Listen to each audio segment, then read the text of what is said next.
네, 안녕하세요. 반갑습니다. 이승우 소장입니다. 자, 여러분, 이런 기사가 있어요. 1년 계약했는데 법대로 2년 산다는 세입자. 자, 여러분들이 임대인인데 어떤 임차인과 1년만 계약하기로 하고 전세 계약을 체결했습니다. 근데 1년 뒤에 그 세입자가 안 나가요. 심지어 법적으로 하더라도 이게 내보낼 수 있을지 없을지 불투명합니다. 이 내용 한번 살펴볼게요. 내용을 한번 살펴보니까 김모 씨가 2개월 전 자신의 자신의 아파트에 새 들어 사는 이모 씨에게 계약 기간이 곧 끝나서 이사갈 준비를 해달라고 얘기했는데 거절당했습니다. 김 씨는 지난해 5월 이 씨와 서로 합의하에 1년짜리 전세 계약을 체결했어요. 여러분들이 전세 계약 2년 아니에요? 가끔 이렇게 물어보시는 분들이 있는데 그건 1년을 체결하든 6개월을 체결하든 5년 하든 10년 하든 그 사인 간의 계약이기 때문에 다 효력을 발휘하는 거예요. 다만 통상적으로 우리가 2년을 하다 보니까 법적으로 전세는 2년 아니에요? 가끔 이렇게 물어보시는 분들이 있는데 혹시나 하는 마음에 높아시면서 말씀드렸고 몇 년짜리 하든 관계없습니다. 여하튼 1년짜리 전세 계약을 했어요. 그런데 그 1년 만기가 다 돼갔을 때쯤에 세입자 이 씨가 임대차 3법을 거론하면서 1년을 더 살겠습니다 라고 통보를 한 겁니다. 당연히 임대인은 당황할 수밖에 없었고 애초 신혼집으로 들어갈 생각에 집을 먼저 구입하고 집값이 오를까봐 구입하셨는지 모르겠죠. 그리고 나서 1년 뒤쯤에 내가 입주를 해야 되는데 1년의 텀이 비니까 좀 아깝잖아요. 그래서 전세를 놨나봐요. 그렇게 1년 전세를 내놓는 사정을 이해해 줄 수 있는 세입자를 골랐고 그 사람은 이거에 동의한 게 지금 현재 세입자인데 이 세입자가 1년만 살아주는 조건으로 인해서 임대인 김씨가 전세값을 무려 2억 원 가량이나 깎아줬습니다. 1년만 살고 나가는 조건, 1년짜리 전세 구하기 쉽지 않으니까 2억 원 가량을 깎아줬단 말이에요. 그리고 이거에 대해서 내용 번복하지 맙시다 라고 특약까지 계약서에 명시했습니다. 자, 여러분 상식선에서는 요렇게 지금 그 특약까지 명시가 됐다 그러면은 세입자가 그냥 생떼를 부리는 것 같잖아요. 근데 이게 법적인 내용을 파악하고 나면은 임대인이 당연히 세입자한테 나가라고 얘기할 수 있는지에 대해서 좀 불투명합니다. 주택임대차보호법 4조를 보게 되면 1항 보세요. 임대차 기간을 정하지 아니하거나 2년 미만으로 정한 임대차는 그 기간을 2년으로 본답니다. 자, 보세요. 기간을 안 정했거나 2년 미만으로 정한 임대차. 지금 1년짜리 지금 전세잖아요. 2년 미만으로 정한 임대차를 언제로 본다? 1년 뒤에 나가라라고 하시는 게 아니라 2년까지 주장할 수 있답니다. 법적으로는 그래요. 다만 임차인은 2년 미만으로 정한 기간이 유효함을 주장할 수 있다. 임차인은 1년 계약했잖아요. 그럼 1년 끝났으니까 저 갈게요. 빠이빠이 하면은 임대인은 무조건 오케이. 1년 계약이니까. 그런데 1년 계약해놓고 나 2년 살겠습니다. 그렇게 하더라도 임대인은 마음에 들지 않아도 무조건 오케이를 해줘야 되는 게 현행 주택임대차 보호법입니다. 그래서 임대차 보호법, 보호라는 명칭에서 알 수 있다시피 이거는 세입자, 임차인을 보호하기 위한 규정이기 때문에 임대인에게 불리한 것들이 되게 많습니다. 솔직한 얘기로. 그리고 임차인 보호 규정이 상당히 많이 들어가 있는 법령이에요. 임대인이 상당히 불리한데요.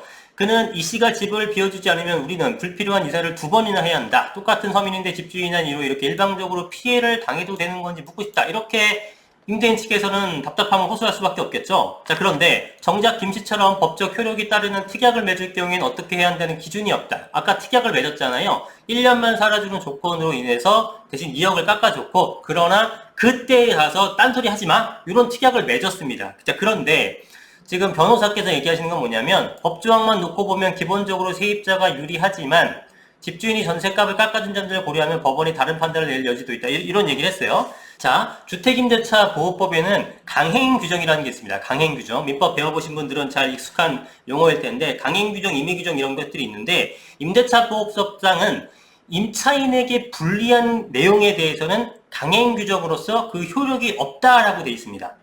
자, 무슨 얘기냐면 임대차 보호법상에는 임차인에게 불리한 내용은 그 효력이 없다입니다. 자, 그러면 내용을 봤을 때 또 1년만 사는 대신에 우리가 2억 깎아줬고 대신에 딴소리 하지마, 세입자 너 나중에 딴 말 하지마, 이렇게 되는 것들이 강행규정에 의해서 임차인이 불리한 그런 내용이 된다라고 판단을 한다 그러면은 그 내용 자체가 아예 효력이 발생하지 않는 겁니다. 즉 아까 보시게 되면은 이 씨가 계약내용 번복하지 하지 마세요 라는 것들이 임차인에게 불리하다. 내용이 불리하잖아요.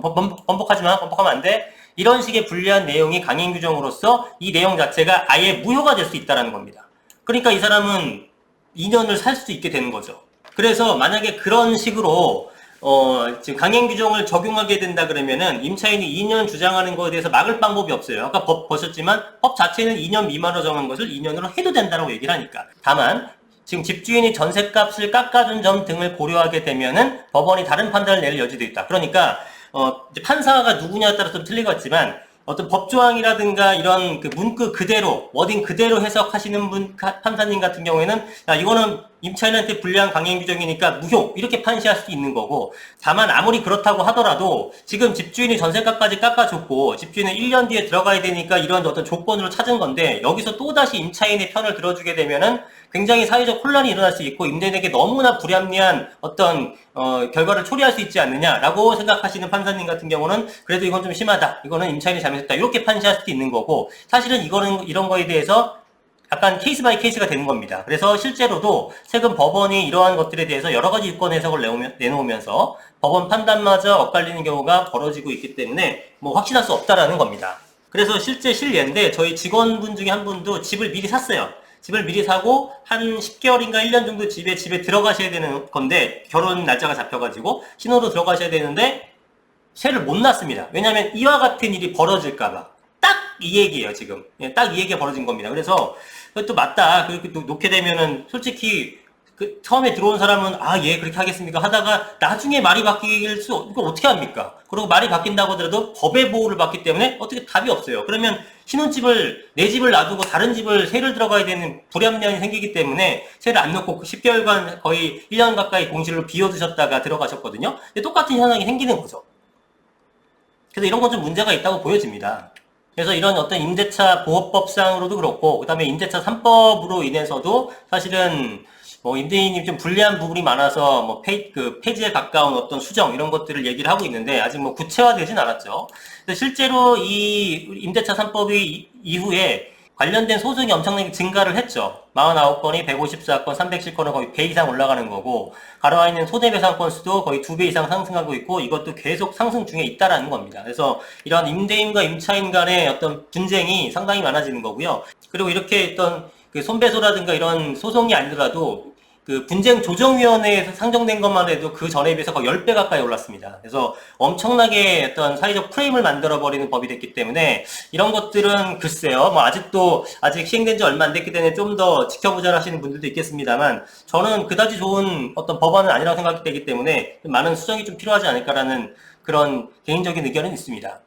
그래서 어쨌든 여러분들 아셔야 될 거는 2년 미만 이내라고 그 계약을 하더라도 세입자는 2년까지 주장할 수 있는 게 법으로 보호를 받는다는 겁니다. 그래서 여러분들이 1년 정도만 전세에 놓고 내가 들어가야지 이랬을 때 그 세입자가 마음 바뀌어버리게 되면 답이 없는 경우가 생길 수 있다는 거, 이런 내용을 좀 잘 알고 세를 놓으셔야 되겠습니다. 월세도 마찬가지입니다. 여러분들 전세는 보통 우리가 2년 계약하고 월세는 1년 계약이 많잖아요. 근데 1년만 하고 1년 딱 계약했으니까 그 다음에 내가 입주해야지.